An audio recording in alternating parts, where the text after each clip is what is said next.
O Apóstolo, segunda parte, capítulo 21, Os Escravos do Bronze.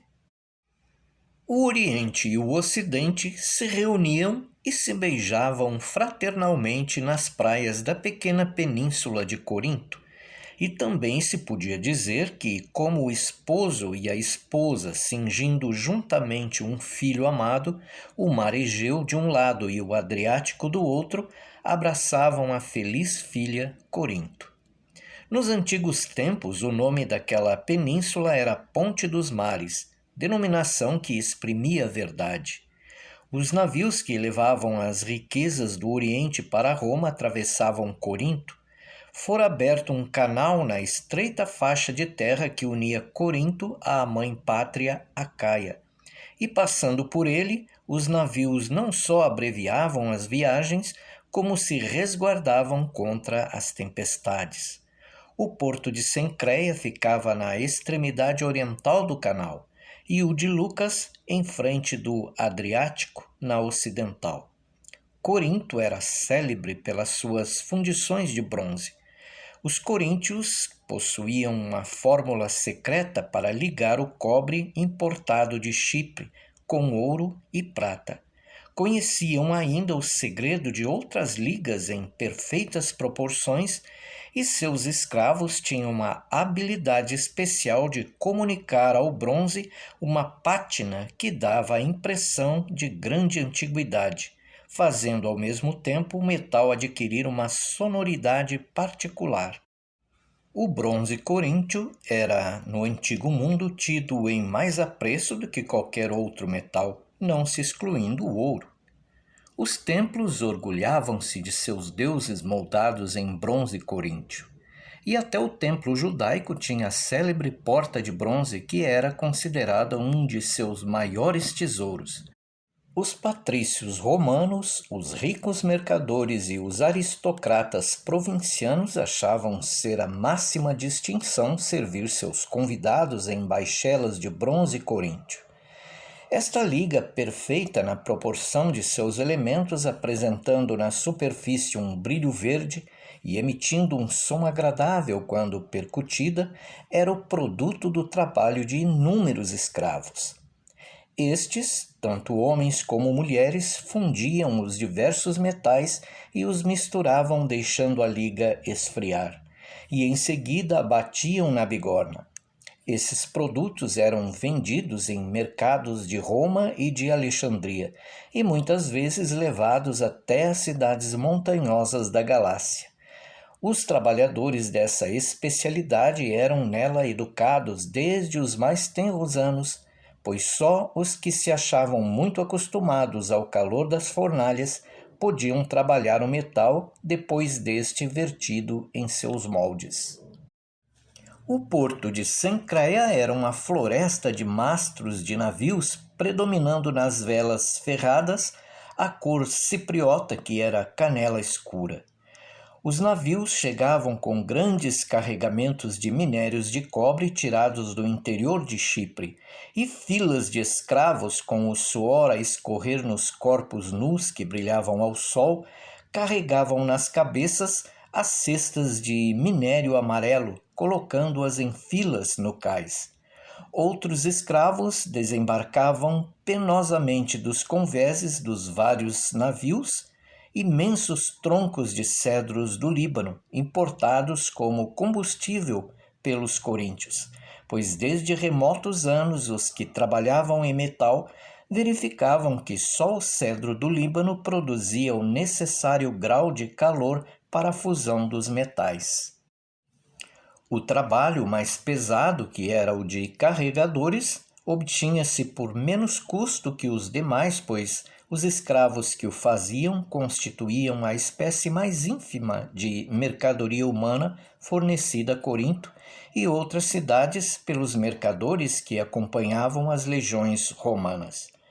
Inaptos para trabalhos de outra natureza, só tinham de aproveitável a força bruta.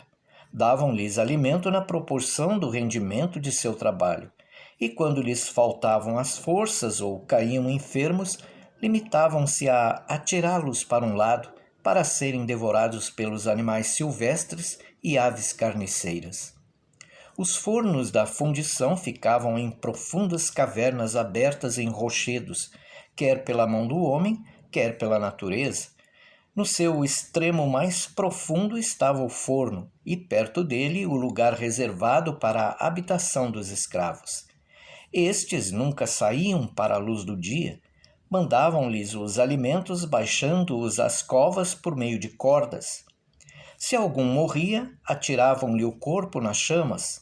Já não eram mais seres humanos, e sim toupeiras, por levarem desde a infância uma vida subterrânea. Toupeiras de qualidade especial, capazes de suportar o eterno calor das cavernas, de se mover e trabalhar dentro de uma verdadeira fornalha, de passar de compartimento para compartimento, cada qual mais quente, e de aspirar como que fogo com os pulmões. O sangue nas suas veias era um líquido fervente e seus membros as hastes e embolos de um mecanismo automático. Apresentavam o corpo constantemente banhado da umidade do cálido vapor, e seus rostos, peitos, ombros e mãos tinham inúmeras cicatrizes redondas, produzidas pelos respingos metálicos. Ao clarão dos fornos, esses escravos, em vez de homens, davam a impressão dos ferozes demônios das lendas.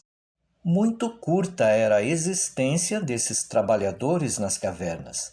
Os fornos, como os outros tantos moloques, devoravam com suas fauces e antes sucessivas gerações de moços. E como o inferno da tradição, aquelas cavernas tinham seus vários círculos, caminhando entre as chamas como se seus corpos fossem insensíveis ao calor. Os escravos mergulhavam colheres de cabos compridos nas taxas de cobre derretido e levavam o líquido flamejante para outra série de taxas, onde os peritos da fundição misturavam os diversos metais nas devidas proporções. Essa parte do trabalho, que exigia perfeito conhecimento da arte e alta dose de inteligência, era tida em grande apreço. Por isso, os que se entregavam a ela não eram tratados como os escravos das fornalhas. Recebiam melhor alimentação e tinham alojamentos mais confortáveis. Mas, precisamente por causa de seu valor, submetiam-nos a maior vigilância, pois a perda de tais escravos era coisa muito séria. E pior do que a perda era a possibilidade de contarem o segredo de sua arte a outras pessoas. Assim, aos encarregados da liga nunca permitiam, como também aos tocadores de foles e carregadores, sair das cavernas onde trabalhavam. Suas camas eram confortáveis, mas dormiam presos a elas com correntes. Para eles, assim como para os outros, a caverna era uma sepultura em vida. Depois de o bronze resfriar-se nos moldes, com suas inúmeras formas de vasos, pratos, bandejas, taças ou mesmo de portões e de imagens de deuses e deusas, era passado para os aperfeiçoadores e forjadores que trabalhavam ao ar livre, junto à praia ou em campos, debaixo de toldos ou de cobertas feitas de ramos. Ao pé deles ficavam escravos armados de chicotes para retificarem e punirem seus erros ou para fazê-los trabalhar mais depressa. Eram infinitas as filas de forjadores, e para esse trabalho preferiam as mulheres e as meninas, muitas de tenra idade. Sentadas no chão, com as pernas rodeando um cepo, martelavam o metal ou limavam as asperezas deixadas pelos moldes nas imagens e vasilhas. Os objetos feitos de bronze coríntio deviam não só ter um peculiar aspecto, como também uma sonoridade particular. Alguns escravos privilegiados de vista e ouvidos sensíveis à harmonia das linhas e aos sons musicais fiscalizavam esse trabalho de forja e lima, examinando a pátina e o som do produto concluído. A intervalos regulares ficavam os capatazes de chicotes pendentes das cinturas a lançarem o olhar carrancudo para um e outro lado na fila de obreiras. De vez em quando, sua atenção era atraída por qualquer coisa, e então erguiam os chicotes, deixando-os cair nos seios murchos das mães ou nos rostos magros das crianças sonolentas. A maioria das crianças aproveitadas nesse trabalho tinham algum defeito físico ou moléstia que não permitiam fossem vendidas para criadas ou prostitutas. Aquelas infelizes eram o refúgio dos mercados de escravos. Os compradores as consideravam como animais inferiores, e nos trabalhos de bronze de Corinto havia legiões delas. Suas mãos infantis eram as mais próprias para o delicado e incessante martelar que reduzia o metal à necessária consistência. Mas, além de martelar e limar, as meninas também limpavam e poliam o bronze até apresentar sua pátina especial. Os bancos de polidores eram quase que exclusivamente ocupados por crianças. Enquanto as pequeninas infelizes trabalhavam, tinham direito à vida. Chegada a noite, seus corpos caíam em volta dos cepos e bancos em que labutavam o dia inteiro. Pela manhã, eram despertadas pelos chicotes dos capatazes e, mal tendo tempo de engolir sua escassa ração, pão de aveia e uma medida de água, recomeçavam o infindável labor que constituía sua vida. Como o acasalamento dos escravos era estimulado pelos seus donos, grande era entre eles o coeficiente da natalidade. Mas essas uniões a que os incitavam ou mesmo os forçavam não produziam bons produtos, originando em regra filhos defeituosos. Eram comprados e vendidos indiscriminadamente em lotes, e quando morriam não havia dificuldade na sua substituição. Não era vantajoso os senhores do bronze tratarem seu gado humano de outro modo. Achavam que ficava em melhor conta extrair-lhe as últimas energias e em seguida renovar seu rebanho. Era muito frequente a cegueira entre as crianças devido ao pó do bronze limado que lhes penetrava nos olhos. E crianças cegas eram coisas completamente inúteis. Nem mesmo serviam por terem pouca força para ser amarradas às pedras dos moinhos. Se uma criança cegava no trabalho do bronze, limitavam-se a atirá-la para um lado. Mais de uma mãe, que trabalhava com algum filho, tinha a ocasião de ver o pequeno cego e inútil ser desacorrentado e expulso da fila dos escravos para sair engatinhando como um animal sobre os montes de lixo, escórias, cinzas e excrementos que havia ao redor.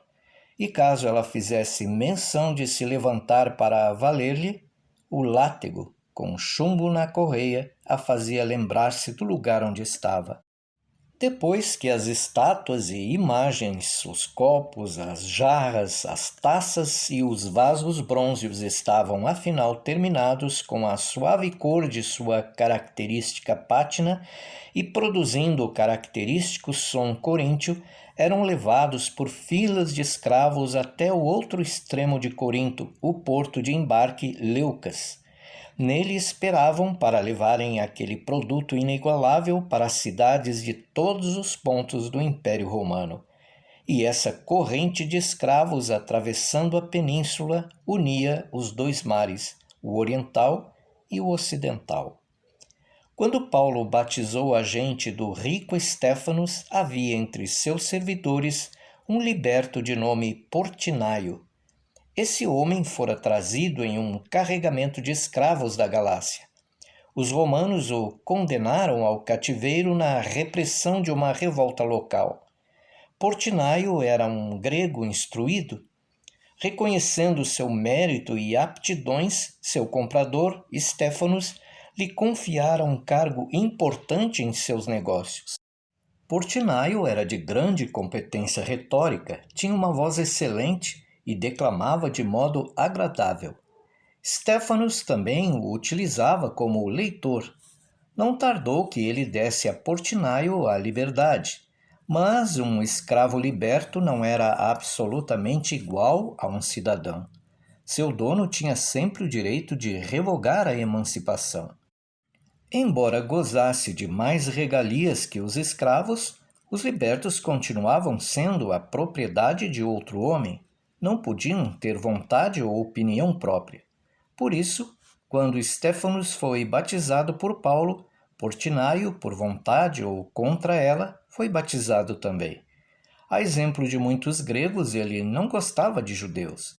Repugnava-lhe o modo judaico de viver e sua adoração de um Deus invisível. Mas, sendo habituado à meditação, ouvia com grande atenção os sermões de Paulo na sinagoga de Justo e nas refeições comuns. Longamente cogitava sobre o que ouvia e admirava-se de ver que o Deus judaico que Paulo pregava não era como os deuses gregos, um produto da inteligência do homem, uma irradiação de sua sabedoria, e apenas capaz de auxiliá-lo na extensão em que o homem pudesse valer a si mesmo dentro dos limites de seu destino. Pela primeira vez, Portinaio ouviu dizer que o Deus judaico era dotado de uma sabedoria e poder inigualáveis, que rompia as cadeias do destino e libertava o homem de seus vínculos naturais da animalidade, estando sempre onipresente e a dirigir a todo instante o curso da vida humana. Lenta, mas firmemente, Portinaio adotou a fé messiânica. Nela havia não só a salvação dos grandes e poderosos que precisavam de proteção dos deuses para conservar seu poder, como a salvação dos fracos, cujas esperanças se achavam mortas e a quem os deuses desprezavam, abandonando-os à crueldade das feras humanas. Quando Portinaio pensava nos fracos, seu espírito se voltava naturalmente para os escravos, em cujo número até recentemente se achava incluído, assim como numerosos conterrâneos seus da Galácia.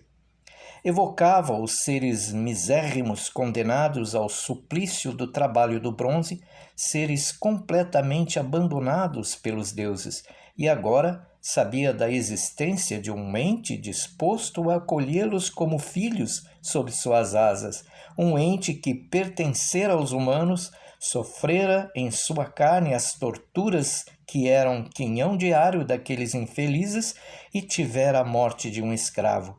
E, no entanto, esse ente era o Filho de Deus, o Messias eleito, e estava pronto a pastoreá-los no reino de Deus, onde se sentariam ao redor do seu trono celeste. Depois de saber essas coisas, Portinaio lia com um estado de espírito totalmente diverso os capítulos dos Salmos, e sua voz era jovial e festiva ao declamar as palavras do rei Davi. Embora eu caminhe no meio da sombra da morte, não temerei nenhum mal, porque tu estás comigo. Deus era o único ser cujas mãos se estenderam para amparar os fracos e arrebatá-los do abismo do aniquilamento, sem distinguir nem respeitar ninguém, pouco importando que fossem fracos, de origem anônima, escravos, ou que fossem soberanos ou senhores dos outros homens. A fé no Messias significava um novo nascimento. Por ela, todos se tornavam filhos de Deus. E Portinaio sentia-se ansioso para levar a boa nova aos habitantes do Vale Sombrio da Morte, aos escravos das fundições de bronze. Uma alta e quase intransponível muralha separava o mundo exterior daquele mundo dos que eram escravos dos fornos.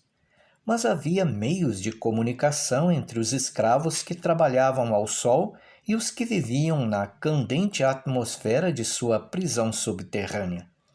Grande percentagem dos escravos de Corinto vinha da Galácia, pois estando a maior parte desta província nas mãos de uma poderosa aristocracia, esta exportava seu excesso de população como escravos, escolhendo-os entre os que deixavam de pagar suas dívidas ou foram condenados àquela condição por algum crime praticado sob o aguilhão da fome.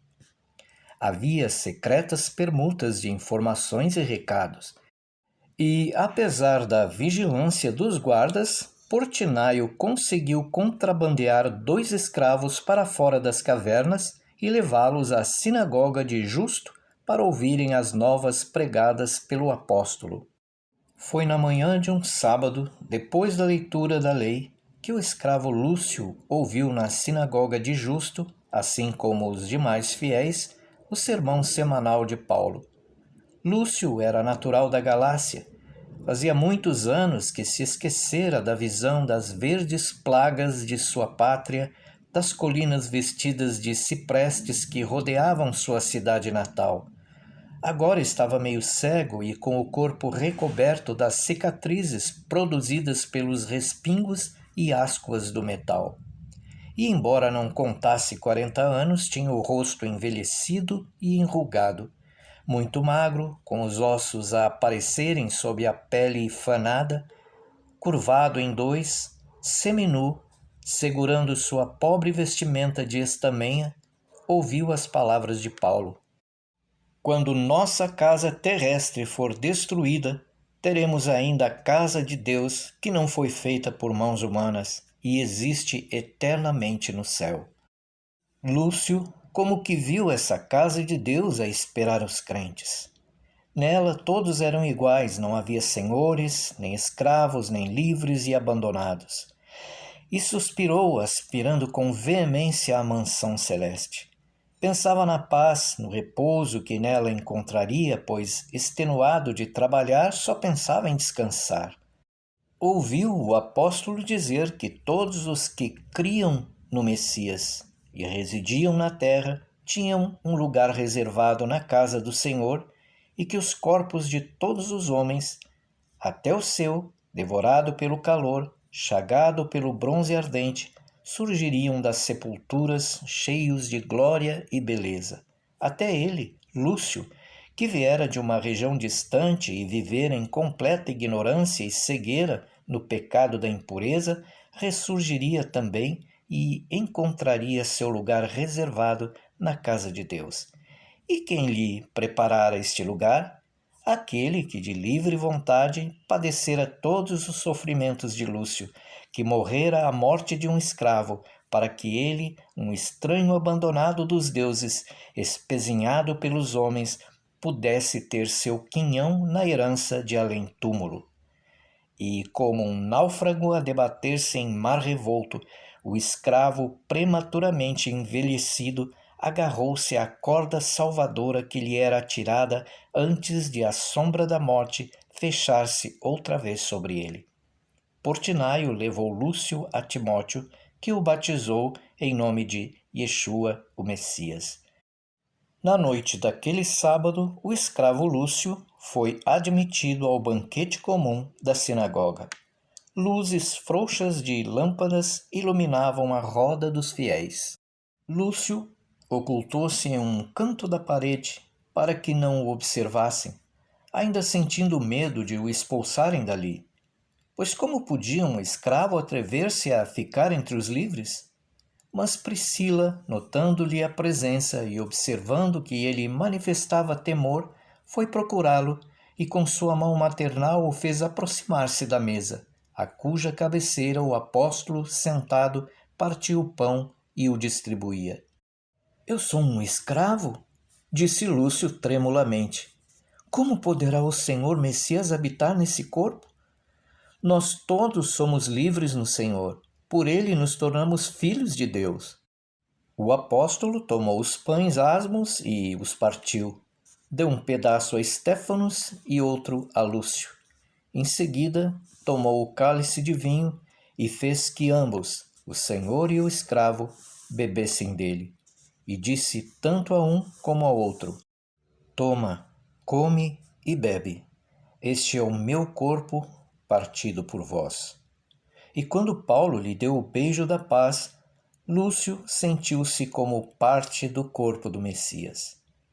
No ambiente mefítico do mundo subterrâneo das fundições de bronze, em meio ao rubro reflexo das caldeiras, correu com rapidez a notícia de que surgira no mundo um meio de redenção e reparação. E contava-se a história de uma casa de Deus com as portas abertas além-túmulo para todos os justos e em cujo limiar se achava o homem-Deus que lhes reservara sua parte naquela mansão. Contavam que esse homem-Deus vivera na terra e como eles sofrera, como eles morrera, e agora os esperava no limiar de sua casa de além-túmulo para recebê-los e enxugar-lhes as lágrimas, confortá-los nos seus sofrimentos, recompensando os bons de acordo com a sua bondade e punindo os maus de acordo com a sua maldade. E por mais fundo que alguém houvesse caído na escravidão terrena, todos se tornavam livres no Senhor, no homem-Deus. Na superfície do solo, entre as polidoras e forjadoras, estava uma escrava com os filhos, e tinha sobre os joelhos o vaso de bronze em que trabalhava. Uma parte desse trabalho consistia em dar o brilho especial dos vasos coríntios, e para isso era preciso que esfregassem o metal em sua pele, pois acreditava-se que o óleo natural do corpo humano tornava mais suave a cor do bronze. O vaso que aquela mulher polia com sua carne era uma preciosíssima obra de arte destinada a um dos mais ricos fregueses do dono da fundição. Tinha a forma de um flexível e encurvado corpo de menina, com um pescoço delgado e lindos lábios entreabertos. Perto da mãe, que sentada esfregava maquinalmente o vaso nos quadris, achava-se uma pequenita, talvez de 6 anos, mas o rosto dessa menina não tinha aparência de um rosto humano, pois da cabeça aos pés ela estava recoberta de pústulas, e estas, nascidas também sobre seus olhos, quase os fechavam, tornando-a semicega. Nas mãos magrinhas segurava uma taça de bronze que pertencia à mesma coleção do vaso, e com o que lhe restava de suas forças ela, imitando a mãe, polia o metal, esfregando-o no corpo. Mas no corpo da criança não havia calor nem maciez. Todo ele exudava uma aguadilha amarelada misturada com sangue que sujava a superfície da taça. Logo que o intendente viu isto, deu uma ordem a um dos escravos seminus armados de chicotes. Sua mão brutal aferrou a criança. A mãe fez menção de erguer-se, mas uma lategada a fez recair em seu assento. Então ela voltou-se com um grito sufocado para a mulher que trabalhava no cepo vizinho. Dize-me depressa, qual é o nome dele, daquele que nos espera do outro lado, daquele em que Lúcio falou, depressa, qual é o seu nome? Jesus Cristo! Oh, Jesus Cristo, entrego-te minha filha!